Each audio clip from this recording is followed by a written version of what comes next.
Movie की starting एक लड़की के बरियल से होती है जिसमें रत्ना नाम की लड़की का बरियल हो रहा होता है और बाहरी नाम का लड़का उसे दफना रहा था। तभी अचानक से मौसम बिगड़ने लगा, बारिश स्टार्ट हो जाती है। उसके कब्र में पानी भरने लगा। सब बाहरी को कब्र से बाहर खींचते हैं पर वो उसी में फिसल करके रत्ना की बॉडी पर जाकर के गिरता है। जैसे तैसे वो लोग बारिश में रत्ना को दफना करके चले जाते हैं, पर उन सब के जाते ही हम रत्ना की कब्र से उसका हाथ बाहर निकलता हुआ देखते हैं।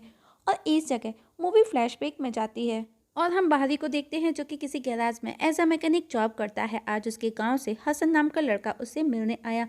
दोनों एक दूसरे के बेस्ट फ्रेंड हुआ करते थे। दोनों एक दूसरे को देख करके खुश थे। दोनों की बातों से पता चलता है कि बाहरी कभी उस्ताद हुआ करता था, मतलब कि वो पहले गलत काम भी किया करता था जिसके लिए वो 3 महीने की सजा भी काट करके आया था। हसन उसे रत्ना के बारे में बताता है जिसे बाहरी भी अच्छे से जानता था। हसन उसे बताता है वो लौट आई है पर वो बहुत बीमार है, उसके पास में समय बहुत कम है। बाहरी उससे उसकी बीमारी का पूछता है कि उसे कौन सी बीमारी है, जिस पर हसन बताता है किसी को भी नहीं पता उसे कौन सी बीमारी है, पर हर रोज शाम को वो 6 बजे दर्द से चीखती है, उसकी बॉडी सड़ रही है। जिस पर बाहरी बोला कि इसमें वो क्या कर सकता है और अब मैं पहले वाला बाहरी नहीं रहा और वो मेरा पास था जिसे मैं भूलना चाहता हूँ। पर हसन उसे गाँव चल करके उसकी हेल्प करने का बोला, लेकिन पहाड़ी उसके साथ आने से मना कर देता है। हसन अब वापस गांव को लौट जाता है। रात को जब पहाड़ी सो रहा होता है तो हम किसी डेड बॉडी को उसके आसपास भटकता हुआ देखते हैं, लेकिन जब उसकी आंख खुली तो वहां पर कोई नहीं था।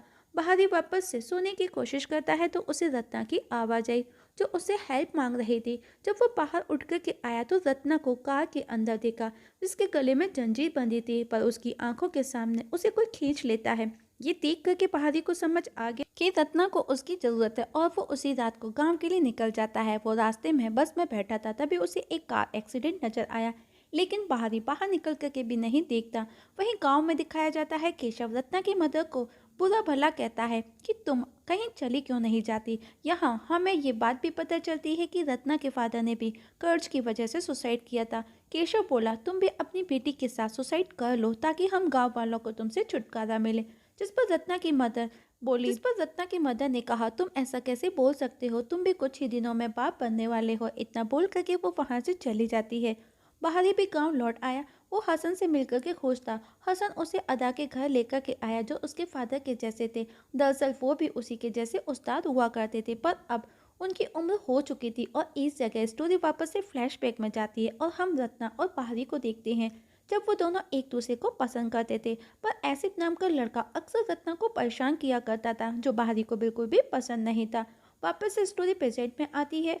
बाहरी अदा को बोलता है कुछ लोगों ने उसके बारे में गलत बोल करके उसकी लाइफ डिस्ट्रॉय कर दी। जिस पर अदा बोला हम सिर्फ दुआ और दवा कर सकते हैं, लाइफ और डेथ ऊपर वाले के हाथ में होती है। बाहरी बोला पर इस सब में मेरी मदर की क्या गलती थी, क्योंकि इस सब का उसकी मदर पर इतना असर हुआ था कि वो सदमे से बाहर नहीं निकली और मर गई। अदा ने कहा पास्ट कभी भी बदला नहीं जा सकता और उसे गांव लौटने की वजह पूछता है, जिस पर उसने बताया कि वो रत्ना की हेल्प के लिए आया है। नेक्स्ट सीन में हम देखते हैं कि हसन बाहरी को रत्ना के घर लेकर के आया। रत्ना की मदर उसे देख करके बहुत खुश हो जाती है और गले से लगा लेती है। रत्ना की मदर बाहरी को रत्ना के बारे में बताने लगी। उन्हें रत्ना की चीख सुनाई दी, जैसा कि वो हर रोज शाम 6 बजे दर्द से चीखती थी। मदर दौड़ करके रत्ना के पास गई। बाहरी भी रत्ना को देखने गया और वो रत्ना को देख करके पैनिक हो करके बाहर आ गया, क्योंकि उसकी कंडीशन बहुत ही ज़्यादा खराब थी। बाहरी हसन को बोला वो उसकी हेल्प नहीं कर सकता, पर हसन उसे समझाता है रत्ना को तुम्हारी ज़रूरत है, तुमको उसे ठीक करना होगा। इतना बोल करके वो वहाँ से चला जाता है। अब बाहरी वापस से चैंटिंग करता हुआ उसके रूम में आया। रत्ना भी बाहरी की तरफ हेल्प के लिए हाथ बढ़ाती है। बाहरी उसका हाथ पकड़ करके उसके साथ में प्रे करने का बोला, पर वो कर नहीं पाती क्योंकि कोई बुरी शक्ति उस पर हावी हो रही थी। पर बाहरी प्रे कंटिन्यू रखता है और हम मिरर में रत्ना के इविल सोल को देखते हैं जो खुद को ही स्लैप कर रही थी, क्योंकि बाहरी प्रे कर रहा था और वो उसकी प्रे से परेशान हो रही थी। बाहरी ने देखा रत्ना एकदम से शांत बेड पर पड़ी है। वो उसकी मदर को बुलाने के लिए गया। वहीं हम रत्ना को देखते हैं जो अचानक से आंखें खोलती है और इस समय उसकी आंखें लाल थी, क्योंकि इस समय उस पर इविल सोल हावी हो रही थी। वहाँ बाहरी और उसकी मदर तभी रूम में एंटर करती हैं, पर अब रत्ना वहाँ से गायब थी। दोनों मिलकर के उसे ढूंढते हैं जो उन्हें घर के बाहर छत पर बैठी नजर आई और इस समय वो पूरी की पूरी इविल सोल के पोजीशन में थी। उसकी मदर उसे नीचे बुलाती है तो वो अपनी मदर पर ही हमला कर देती है। मदर बेहोश हो जाती है और अब वो बाहरी पर हमला कर देती है।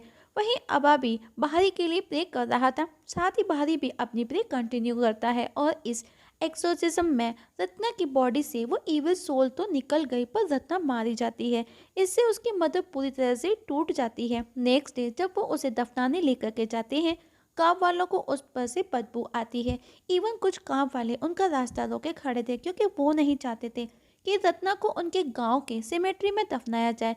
पर बहारी भी जिद पर अड़ा था कि वो इस गांव की है और उसका बरियल भी इसी गांव के सिमेट्री में ही होगा। और अब बहारी रत्ना का उसी गांव के सिमेट्री में बरियल कर देता है और बरियल करने के बाद में जब सब घर को चले जाते हैं तो पीछे से हम रत्ना की कब्र से उसी का हाथ बाहर निकलता हुआ देखते हैं। और इस जगह स्टोरी वापस से प्रेजेंट में आती है जहाँ से स्टोरी स्टार्ट हुई थी। वहीं केशव की वाइफ और केशव को दिखाया जाता है, उसकी वाइफ प्रेग्नेंट होती है। उसे रॉ मैंगो मतलब कि कच्चा आम खाने का मन था। वो केशव को उसी समय कच्चा आम लाने का बोले। केशव जब आम लेने के लिए चला जाता है तो उसकी वाइफ कुएं से पानी निकालती है तो उसमें पानी की जगह बकेट में स्नेक निकला, जिसे देख करके केशव की वाइफ डर करके गिर जाती है। और अब वो स्नेक उसी की तरफ आ रहा था। जिससे बचने के लिए वो रूम के अंदर आई तो वहाँ पर उसे रत्ना की खोज नजर आई, जिसे देख करके वो बेहोश हो जाती है और उसका मिसकैरेज हो गया। इसके बाद में उसकी वाइफ भी ठीक नहीं होती, मतलब कि वो डिप्रेशन का शिकार हो चुकी थी। केशव भी काफ़ी दुखी था और जब उसके पास में उसका दोस्त आया तो वो इस सब के लिए बहारी को ब्लेम करता है। केशव को भी ऐसा ही लगता है कि ये सब रत्ना की वजह से ही हुआ है। अब बहारी परेशान था, वो हसन के पास आया तो हसन उसे बताता है कि शायद रत्ना उससे कुछ कहना चाहती थी। बहारी ने पूछा जब वो जकार्ता गया तो उसके पीछे यहाँ पर गांव में क्या क्या हुआ। हसन बताता है रत्ना के फादर पर कर्ज था, उनके पास में इतना पैसा नहीं था कि वो कर्ज चुकाते तो उन्होंने परेशान होकर के सुसाइड कर लिया। उसके बाद में कर्जदारों ने रत्ना और उसकी वाइफ को धमकाया, बहुत हैरेस किया, जिसकी वजह से रत्ना कहीं चली गई। वो कहाँ गई किसी को कुछ भी नहीं पता, पर उसकी मदर ने दिन रात मेहनत कर सारा कर्ज चुका दिया। और कुछ दिन बाद में जब रत्ना लौट करके आई तो सबको लगा रत्ना ने कुछ गलत काम करके पैसे कमाए थे। बहारी को समझ आ गया कि ये सब बुरहान का काम है, पर बुरहान खुद उसके पास आकर के बहारी पर गुस्सा करता है कि जब से वो गांव लौटा है गांव में प्रॉब्लम स्टार्ट हो गई हैं। और बोला तुमको लगता है रत्ना को मैंने कुछ किया, तो मैं तुमको बता दूं, मैं जिस नाइट क्लब में एज अ बाउंसर जॉब करता था वहाँ मैंने रत्ना को भी देखा था। वो वहाँ पर काफ़ी फेमस थी, हर किसी की जुबान पर उसका नाम हुआ करता था।